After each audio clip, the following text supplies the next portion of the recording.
사람이 자신의 실수나 잘못을 인정하고 사과하는 것이 그렇게 마냥 쉬운 것이 아닌 것을 우리가 잘 알고 있습니다.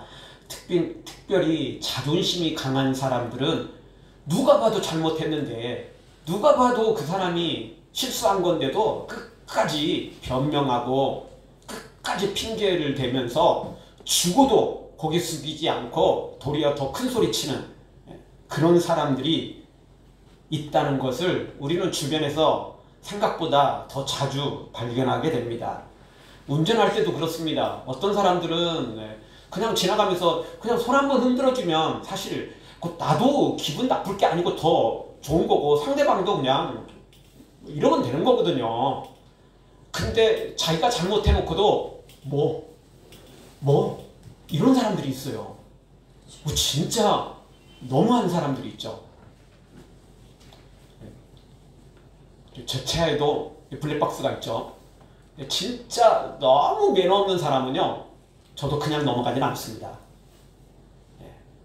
옛날에는 블랙박스가 없으니까 막 화가 나니까 막 혼자 막 열받아갖고 저런 나쁜 놈 운전을 저렇게 이러는데 요즘에는 그렇게 화도 별로 안 냅니다. 그래 알았다. 그리고 저 그냥 인터넷 신문고에 올려버립니다. 그냥 영상 다 찍혀 있거든요. 너무 매너 없으면 그렇게 합니다. 실수할 수 있거든요. 잘못 볼 수 있거든요.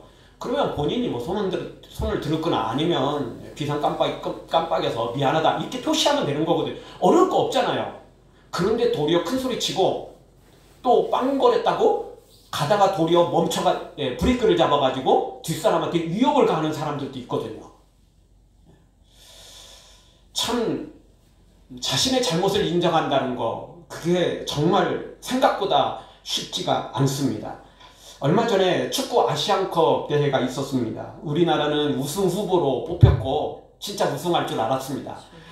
일본하고 우리하고 제일 강력한 우승 후보였는데 일본이 좀 죽을 쓰는 바람에 우리도 뭐 좀 약간 죽을 썼지만 그래도 일본보다는 낫다 싶어서 기대를 가졌거든요. 근데 기대일 뿐이었습니다. 혹시나 했더니 역시나였습니다. 정말 너무나 졸전을 거듭하다가 4강전에서는 요르단한테 2대0으로 패하고 말았습니다. 근데 그 요르단은 우리나라에 비하면 피파 랭킹이 낮아도 한참 낮은 나라거든요. 도저히 게임이 안 되는 나라였거든요. 근데 이제 경기가 끝나고 며칠 후에 우리나라 주축 선수들이 전날 밤에 말다툼을 벌였고, 그리고 또 어떤 행동까지, 구체적인 내용 뭐 나오지만 또 그거 아니라고 하니까 어디까지 갔는지 모르겠지만 어쨌든 이렇게 약간의 몸싸움까지 벌어질 정도로 서로 이제 말리다가 그랬겠지만, 뭐 그로 인해서 뭐 주장의 손가락이 뭐 이렇게 골절되는 뭐 이런 상황까지 됐다. 그래서 뭐 서로 욕하고 또 뭐 서로 비난하고 뭐 이런 일들이 있었습니다. 근데 다행스럽게 며칠이 지난 후에 당사자인 그 선수가 파리에서 영국까지 날아가서 사과를 하고, 그리고는 또 SNS에 미안하다, 내가 잘못했다 이렇게 올렸고, 또 주장 선수는 나도 그런 실수들을 했었는데 용서하고 또 이렇게 받아주어서 지금까지 왔다 그러면서 사진을 게재하고 또 같이 우리 협력해서 정말 나라와 민족 위해서, 축구 발전을 위해서, 대한민국의 온 국민을 위해서 열심히 뛰겠다 뭐 이렇게 서로 화해를 했습니다.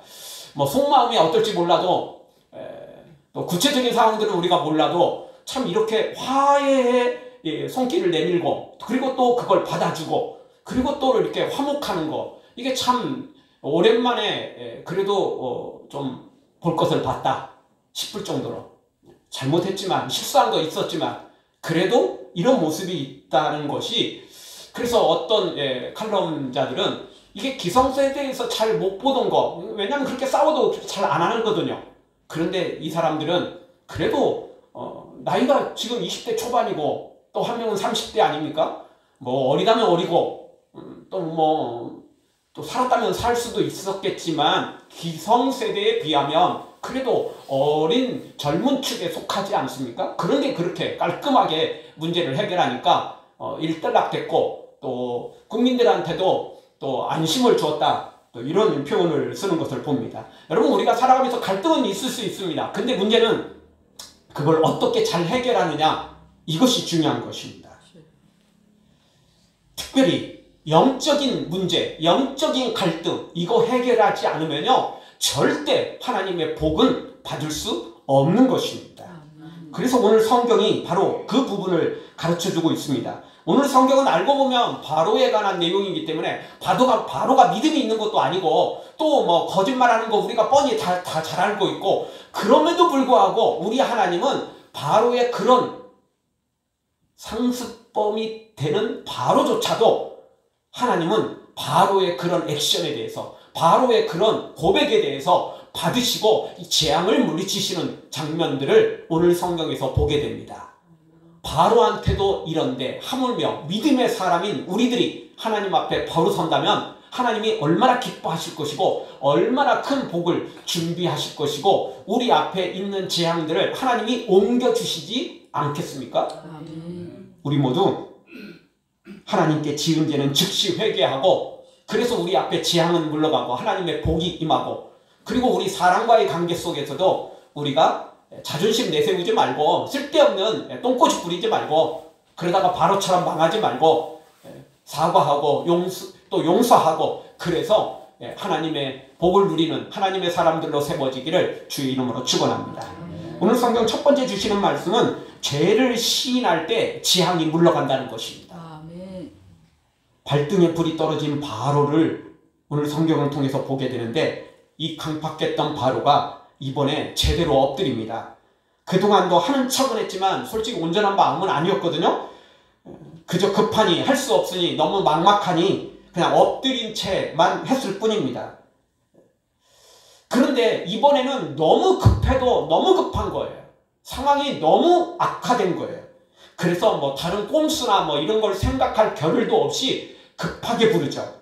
오늘 16절을 한번 보겠습니다. 같이 한번 보겠습니다. 바로가 모세와 아론을 급히 불러 이르되 내가 너희의 하나님 여호와와 너희에게 죄를 지었으니. 아멘. 자, 오늘 이 말씀 보니까 모세와 아론을 급히 불렀어요. 너무 급했거든요.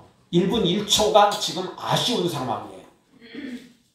1초라도 지금 빨리 모세를 불러야 되고, 그래서 이 메뚜기가 물러가야만 되는 상황이었거든요. 그래서 급하게 부르는 것을 봅니다. 그러면서 뭐라고 말합니까? 너희 하나님 여호와와 그리고 너희에게 내가 죄를 지었다. 이게 상당한 진일보한 모습입니다. 하나님은 신이니까 뭐 본인이 믿지는 않는다 할지라도 뭐 그래 내가 신께 죄를 지은 거 맞다 뭐 이렇게 할 수 있습니다. 근데 이번에는 너희에게도 죄를 졌다. 왜냐하면 모세에게도 거짓말을 뭐 한두 번 한 거 아니잖아요. 모세가 이번에 기분 나빠하고 기도 안 할까봐, 기도 안 해줄까봐. 물론 이제 이런 이제 상황적인, 우리가 지난 7번째 불, 우박, 번개, 천둥 뭐 이런 이 복합적인 재앙 때부터 갑과 을로 바뀌었다고 그랬죠. 그 전까지는 모세가 을이었고 바로가 갑이었지만 그 7번째 재앙부터는 상황이 바뀌었어요. 모세가 갑이 됐고 바로는 을로 바뀐 거거든요. 근데 이번에 더 그 격차를 확 벌려버린 거예요. 확 벌린 겁니다. 완전히. 그래서 모세한테 지금 눈치 볼 수밖에 없어요. 모세한테 잘 보여야 돼요. 모세가 기분 나빠가지고 자기처럼 째째한 마음 가지고 꼼수 가지고 나 몰라, 나 기도 안 하네, 네 알아서 해, 이렇게 하면 큰일 나는 거거든요. 그래서 확실하게 엎드립니다. 너희 하나님께 죄를 졌고 너희한테도 죄를 졌다. 이렇게 확실하게 고백을 하죠.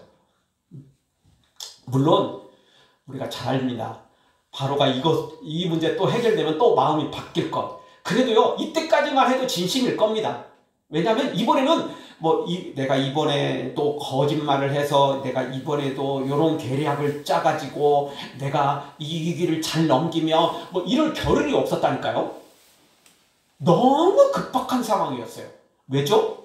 하늘을 봐도 분명히 어제까지 아무것도 없었어요. 맑은 하늘이었어요. 그냥 청명한 하늘이었어요. 그런데 아침에 눈을 떴더니 무슨 일이 벌어졌죠? 하늘이 하나도 보이지 않고 메뚜기대로, 또 땅도 하나도 보이지 않고 메뚜기대로, 하늘과 땅이 온통 메뚜기대로 가득 차버렸거든요. 모든 걸 다 갉아먹어버렸어요. 특별히 여러분, 궁궐에는 좋은 정원들이 있잖아요. 건물만 세워진 게 아니거든요. 좋은 정원들이 있어요. 좋은 과일나무도 있고요. 얼마나 정원사들이 애써서 했겠어요. 가꾸었겠어요. 본인도 얼마나 또 애써서 꽃이나 과일이나 뭐 좋아하는 그런 나무들, 화초들 가꾸었겠어요. 원래 여러분, 돈 있는 사람들은 그 굉장한 화려한 뭐 이런 것들, 비싼 이런 것들로 가꾸시는 거 알고 계시잖아요. 여러분, 비싼 좋은 건물만 달랑 놓여있는 그런 건물이 있습니까? 없습니다. 비싸고 좋고 큰 건물들에는요, 좋은 정원이 딸려 있습니다. 좋은 연못에 좋은 과실수들, 이런 것들이 다 딸려 있습니다. 근데 자기가 봐도 그게 다 한꺼번에 메뚜기대로 다 사라져버린 거예요. 그러니 뭐 이거는 상황이 앞뒤 가리고 이럴 상황이 없었던 거죠.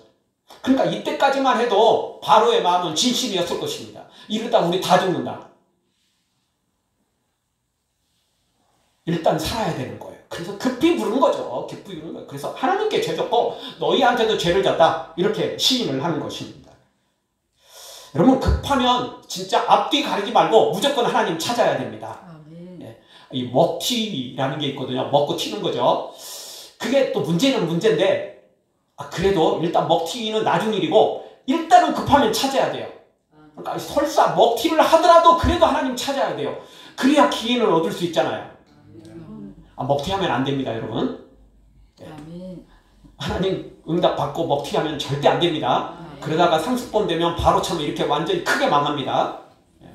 그거는 절대 안 되는데, 그래도요, 먹튀 한두 번 하더라도 그래도 무조건 하나님 찾아야 돼요.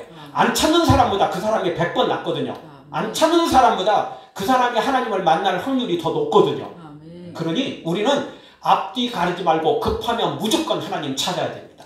바로도 찾잖아요. 이 바로도 하나님을 찾고 있잖아요.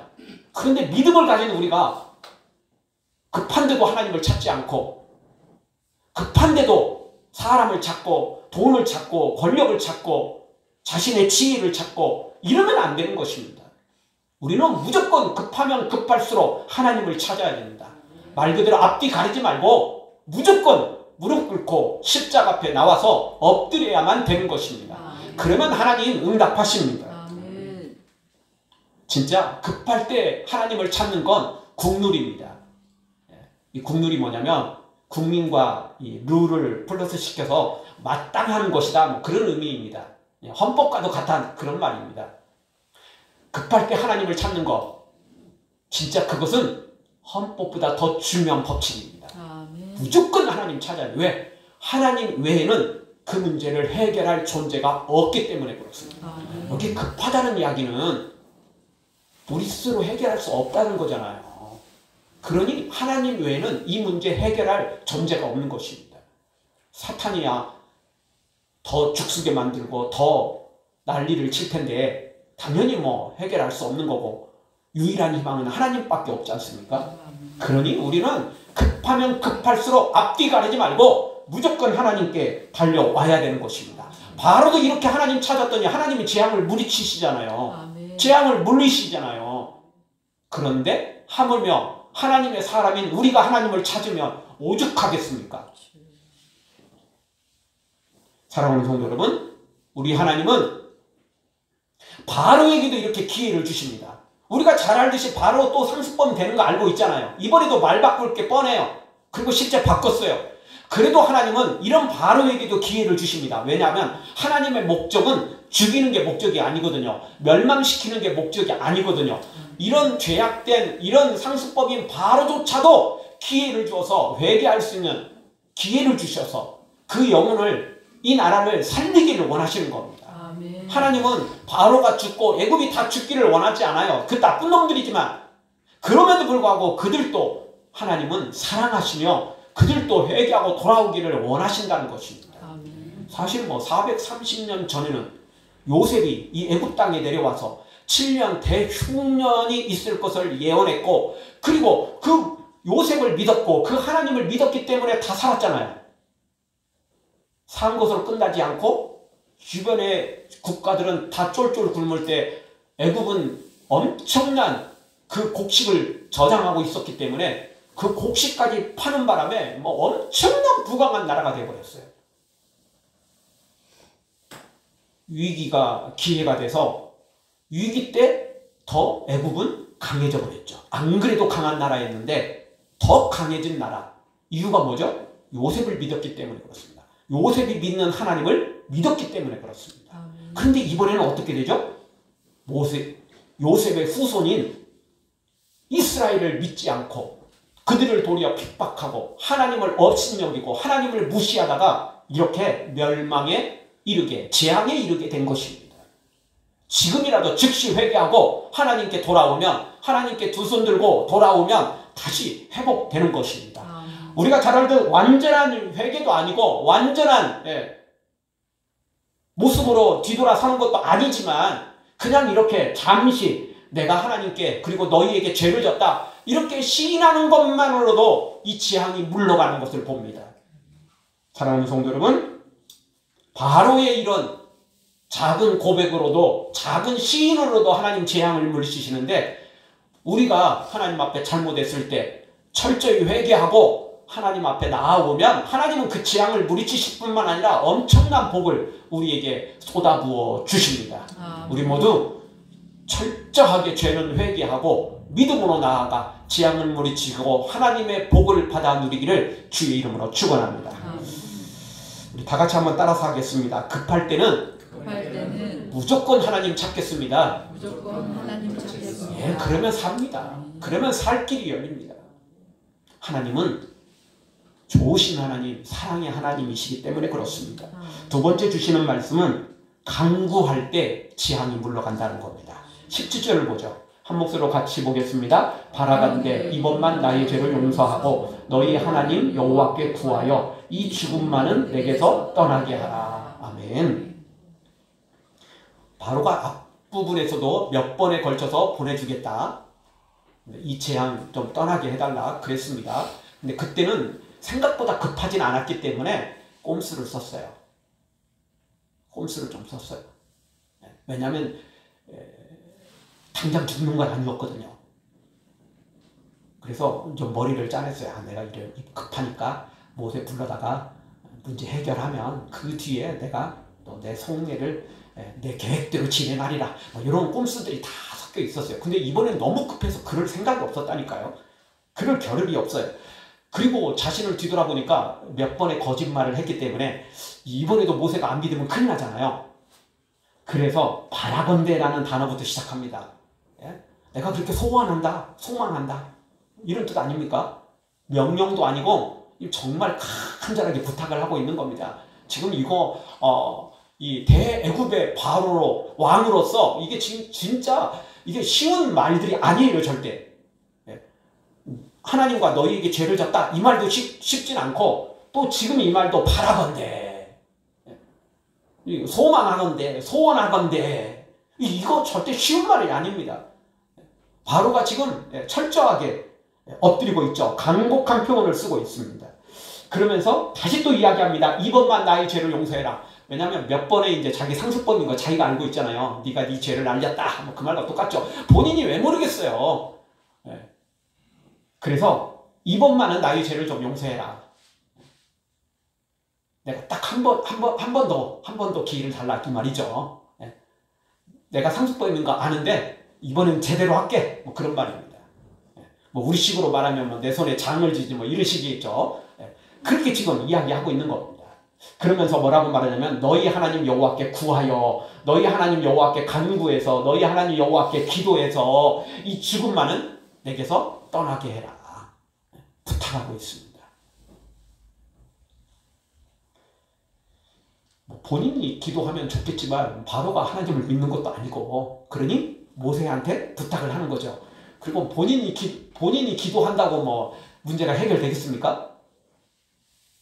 여러분, 기도는 아무나 할 수 있지만 아무나 응답받는 게 아닙니다. 기도는 자격이 주어진 사람만이 제대로 기도할 수 있고 자격이 되는 사람만이 응답받을 수 있는 것입니다. 아무나 할 수 없어요. 아니, 할 수는 있겠죠. 근데 응답하고는 절대 연관될 수가 없어요. 여러분, 내가 힘들 때 나 좀 도와주세요. 아무나 말할 수 있어요. 그러나 아무나 나를 도와주진 않거든요. 진짜 위기, 응급 상황일 때는 뭐 모르는 사람도 도와주겠지만 내가 지금 뭐 큰 문제들이 있어요. 위기들이 있어요. 근데 도와달라고 그래서 여러분 주변 사람들이 다 도와줍니까? 아니거든요. 나를 잘 아는 사람만 도와주는 거예요. 내가 지금 급하게 돈이 필요해. 아무나 돈 구워집니까? 사람들이 그렇게 돈도 많지 않지만 설사 돈이 있다 할지라도 뭐 돈이 썩어나가는 것도 아니고 아무나 빌려주고 뭐 이러는 거 아니잖아요. 가까운 사람이라 할지라도 그렇게 쉽게 빌려주는 거 아니거든요. 아무나 돕진 않습니다. 사람들 다시 여유도 별로 없고요.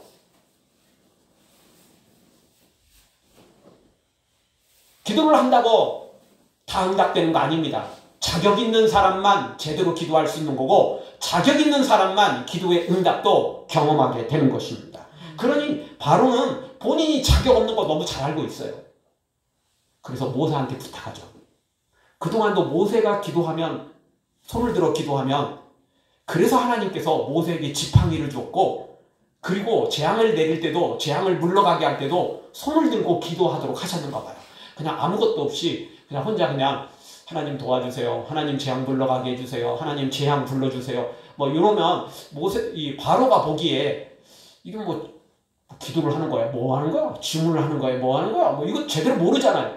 근데 모세가 행동을 정확히 하거든요. 지팡이를 가지고 있고 그 지팡이를 들면서 손을 들어 기도를 하면 재앙이 오고 손을 들어 기도를 하면 재앙이 물러가니까 이게 행동으로 딱 보이잖아요. 멀리서도 보이고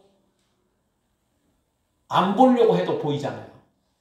그리고 본인이 못 봤어도 신하들이 다 이야기할 거거든요. 저 모세가 또 손 들고 있어요. 모세가 또 지팡이 들었더니 재앙이 왔고요. 지팡이 또 들었더니 재앙이 물러갔어요. 비밀 경찰들도 있잖아요. 다 자기한테 다 들려오거든요. 그래서 하나님께서 모세로 하여금 여러분 모세가 손을 들고 기도해야만 물러가고 손을 들고 기도를 해야만 재앙이 오고 이런 건 아니잖아요. 믿음으로 기도하는 거거든요. 그럼에도 불구하고 굳이 꼭 손 들고 하는 것은 이유가 있었던 거예요. 그건 모세 때문이 아니었고 바로한테 보여주려고. 이거 장난 아니다. 우연히 온 게 아니고 모세의 기도 때문이다. 요거를 보여주려고. 그리고 이번에도 역시 마찬가지죠. 자기는 기도해도 안 되고 기도 안 했겠어요? 이 메뚜기 떼가 하늘을 덮고 땅을 덮었을 때 자기가 자기 신에게 애굽이 찾는 그 신들에게 기도하지 않았겠어요? 기도했겠죠. 우리가 조상 대대로부터 믿어왔던 신이요. 저희 이스라엘의 종 노예에 불과한 저 노예들이 믿는 신보다 약하십니까? 우리를 도우십시오. 저들의 하나님이라고 하는 저 하나님을 물리치고 우리가 믿는 우리 민족이 믿는 신이 당신이 최고의 신임을 보여주십시오. 이렇게 기도하지 않았겠어요? 근데 그게 무용지물이었거든요. 어떤 기도도 응답되지 않았거든요. 그래서 바로는 알았어요. 아, 하나님이 진짜구나. 알았어요. 모세만이 진짜구나. 알았어요. 그래서 부탁하는 거예요. 여호와께 구하여 이 죽음만은 내게서 멀어지게 해라. 기도해. 부탁한 거죠. 간구한 거죠. 바로가 직접 기도하지 않았는데도 불구하고 기도를 부탁한 것만으로도 하나님은 그 재앙을 물리치시는 걸 봅니다. 아멘. 얼마나 좋으신 하나님입니까? 하나님께 직접 기도하는 것도 아닌데 기도를 부탁하는 것인데도 불구하고 하나님은 이 재앙을 물리치십니다. 아멘. 그러면 직접 우리가 기도하면 하나님은 얼마나 기뻐하시고 얼마나 그 기도를 더 빨리 들으시겠습니까? 아멘. 기도를 부탁해도 들으시는데 내가 직접 기도한다면 두말할 것도 없습니다. 우리 하나님은 우리의 기도를 기뻐하시고 우리의 기도를 들으시는 걸 기뻐하시고 응답 주시는 걸 더 기뻐하시는 분이 우리 하나님이신 것입니다. 사랑하는 성도 여러분, 죄는 철저히 인정하고 하나님께 간구해서 하나님의 응답을 받아 재앙은 물러가고 하나님의 기적이 넘치기를 주의 이름으로 축원합니다. 마지막 세 번째, 기도할 때 재앙이 물러간다는 것입니다. 18절을 보겠습니다. 18절 한 목소리로 다 같이 보겠습니다. 그가 바로에게서 나가서 여호와께 구하매. 아멘. 자, 이번에는 모세로 넘어오겠습니다. 모세가 기도합니다.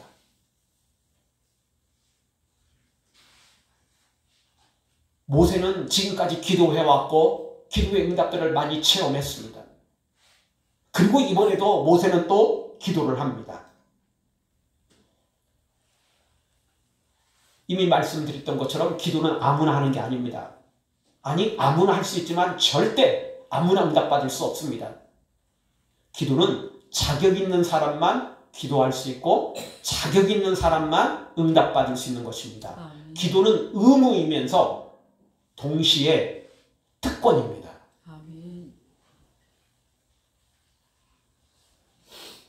기도는 분명히 의무입니다. 그런데요, 의무이기 때문에 우리한테 부담되고 우리에게 무거운 짐이 되는 게 아니고 그 기도는 특권입니다. 특권. 제가 아는 분이요, 이제 대출을 좀 받으려고 하는데 대출이 안 된다는 거예요. 여러분, 대출이 누구한테 잘 되죠? 세금 많이 내는 사람들. 이 사람한테 대출이 잘 되는 겁니다. 세금을 조금밖에 못 내는 사람은 대출을 받고 싶어도 대출을 낼 수가 없습니다. 자격이 안 돼요. 세금을 많이 내는 사람이 대출을 많이 받을 수 있습니다. 세금 낼 때는 아깝죠. 꽁돈 나가는 것 같죠. 그게 아니거든요. 급할 때, 진짜 돈이 필요할 때 그 사람만 대출 받을 수 있어요. 그리고 그런 사람들이 대출 받을 때 이율도 훨씬 더 저렴해요. 여러 가지 조건이 좋은 사람들이 이율도 훨씬 더 저렴해요. 좀 불안불안한 사람들은 많지도 않지만 이율도 훨씬 더 높아요. 세금 내는 거 의무이지만 동시에 또 특권일 때가 있어요. 근데 세상에서는 온전히 그게 이제 안 될 때가 있죠. 뭐 솔직히 돈 많은 사람들은 세금만 내지 뭐 대출 받을 일이 별로 없죠. 근데 또 기업하는 사람들은 다 또 대출 받아야 됩니다. 뭐 개인만은 아니겠지만 뭐 그 기업이 가지고 있는 뭐 자산, 땅, 뭐 기타 등등 뭐 이런 것들이 다 종합되겠지만 어쨌든 그 사람들도 돈은 필요한 거죠. 어떻게 보면 돈 있는 사람이 돈을 더 필요할지도 모릅니다. 그런데 하나님 앞에 믿음을 가진 우리 사람들이 기도하는 이것은요, 의무보다 특권이 훨씬 더 크고 좋고 더 우리한테 크게 다가오는 것입니다. 의무는 조금이에요. 그리고 그 의무조차도 하나님을 위해서 의무가 아니에요. 나를 위해서 의무로 말씀하신 거예요. 그래서 기도는 호흡이라고 하잖아요. 호흡 안 하면 죽으니까. 호흡 안 하면 죽으니까. 기도 안 하면 죽으니까 기도하라고 의무라고 준 거지 우리한테 무거운 짐으로 준 건 아니라는 겁니다. 기도하면 특권이거든요. 기도 응답이 임하니까, 기적이 임하니까, 재앙은 물러가고 하나님의 놀라운 역사가 일어나니까 우리에게 기도하라고 말씀하시는 것입니다. 아멘. 여러분, 우리가 한나의 기도를 너무 잘 알고 있습니다. 자식이 없어 너무나 억울했습니다. 부인나한테 갈굼을 당하고 이거는 정말 사는 게 아니었습니다. 남편의 사랑은 컸을지 모르지만 이 부인나로부터 오는 그 당시에 자식이 없는 여인은 저주받은 여인이라는 그런 사회적인 인식 때문에 다른 사람 눈초리도 그랬지만 본인 스스로도 너무나 저주받은 여인으로 살아가는 게 하루하루가 눈물바람이었던 것입니다. 하루하루 자체가 지옥이었습니다. 그래서 그가 하나님 앞에 나와 눈물 뿌려 기도하잖아요. 그런데 엘리가 오해를 했겠지만 그 엘리하고 이야기를 하다가 엘리를 통해서 또 축복을 받잖아요. 솔직히 엘리는 믿음 없는 사람이거든요. 말로만 제사장이지 하나님이 버린 사람이었거든요. 그리고 나중에 심판받잖아요. 본인도 두 자녀도 다 심판받거든요. 그럼에도 불구하고 한나의 기도로도 응답이 됐겠지만 엘리의 축복도 그게 곁들여져서 응답이 이루어져서 사무엘이라는 하나님의 귀한 사람이 그 가정에 태어나는 걸 보지 않습니까? 그러니까 기도는요, 나도 해야 되고 옆 사람한테 부탁을 해야 됩니다. 그러니까 우리가 계속해서 우리 세일에 저녁 릴레이 기도 시작하고 있잖아요. 그래서 기도 제목들 이따금씩 올리고 필요할 때 언제든지 우리가 올리고 있지 않습니까? 나도 기도해야 되지만 함께 기도할 때 더 놀라운 역사가 일어나는 것입니다. 더 믿음의 사람들이 더 기도할 때 더 큰 역사가 일어나는 것입니다. 천주교는 사실 신자들이 기도한다고 하지만 온전한 기도는 아닙니다. 누가 기도해야 되죠? 신부가 해야 됩니다. 그래서 사제권을 신부가 가지고 있잖아요. 그래서 천주교는 누구와 누구 이름으로 내가 네 죄를 사한다 이러지 않습니까? 근데 성경은 절대 그렇게 말하지 않습니다. 성경은 절대 그렇게 말씀하지 않습니다. 그래서 우리는 그 잘못된 교리를 고쳐서 종교개혁을 일으켜서 우리 개신교를 만들어낸 겁니다. 새롭게 만들어낸 게 아니고 성경으로 다시 돌아간 거죠. 마치 이스라엘 백성들이 그렇게 타락했을 때 유대교로 변질되고 천주교로 변질되고 잘못되었을 때 다시 성경으로 돌아온 것처럼 우리 개신교는 다시 성경으로 돌아온 것입니다. 예수님은 분명히 말씀하셨습니다. 요한복음 16장 24절 같이 봅니다. 지금까지는 너희가 내 이름으로 아무것도 구하지 아니하였으나 구하라 그리하면 받으리니 너희 기쁨이 충만하리라. 아멘. 누구든지 기도하라는 거예요. 누가 기도할 수 있습니까? 믿음을 가진 사람은 누구든지 기도할 수 있는 거예요. 신부만 기도하는 게 아니에요. 신부만 사제권이 있는 게 아니에요. 우리는 만인 제사장이죠. 예수님이 대제사장이고요. 우리는 예수님의 이름을 힘입으면 우리도 제사장이 될 수 있어요. 구약에는 제사를 제사장만이 할 수 있잖아요. 일반 백성들은 제사장을 통해서만 제사할 수 있어요. 그러나 신약에 온 지금은요, 우리가 예수님의 이름으로만 나아가면 우리 모두가 다 제사장인 거예요. 목사만 제사장이 아니에요. 여러분도 제사장입니다. 목사가 돕는 자이긴 하지만 여러분은 여러분의 죄를 직접 가지고 십자가 앞에 나가서 여러분의 문제를 직접 주님 앞에 나아가서 기도할 수 있고 기도의 특권이 여러분에게 주어져 있는 것입니다. 누구를 통해서 기도하지 않습니다. 우리는 예수님의 이름만 붙잡으면 어떤 사람도 필요 없습니다. 목회자가 돕는 존재로 있을 뿐이지 목회자를 통해서 하나님께 나아가는 게 아닙니다. 목회자가 없으면 우리의 기도도 응답되지 못하거나 이런 것이 절대 없습니다. 주님은 말씀하셨습니다. 내 이름으로 이제부터는 기도해라. 구해라. 그러면 응답해 주겠다. 약속하신 것입니다. 모세가 기도를 시작하자 하나님은 놀라운 역사를 일으켰습니다. 메뚜기 떼가 올 때는 동풍이 불어서 순식간에 메뚜기 떼들이 그냥 하늘을 뒤덮어버렸죠. 이번에는 강력한 서풍이 불어가지고 그 메뚜기 떼들이 다 홍해로 날아가 버린 겁니다. 순식간에 메뚜기 떼가 다 사라져 버렸어요. 순식간에 강렬한 그래서 오늘 성경 보니까 강렬한 서풍이 불었다 이렇게 표현하고 있잖아요. 너무 강한 바람이 부니까 메뚜기 떼들이 그냥 그리고 하나님 메뚜기 떼 야 니네들 강력한 서풍 타고 빨리 날아가 말씀 한마디 하니까 그냥 메뚜기 떼들이 예스 하면서 그냥 다 날아가 버린 거죠. 순식간이죠. 하나님 명령 한 번 하면 모든 것들이 다 끝나는 것입니다. 사랑하는 성도 여러분, 우리에게도 모세처럼 모세만 기도하는 게 아니고 모세에만 특권을 준 게 아닙니다. 우리에게도 예수 그리스도의 이름으로 기도할 수 있는 특권을 주셨습니다. 우리도 두 손을 들어 거룩한 손을 들어 기도하여 재앙이 물러가고 하나님의 기적을 맛보는 하나님의 사람들로 세워지기를 주의 이름으로 축원합니다. 아멘.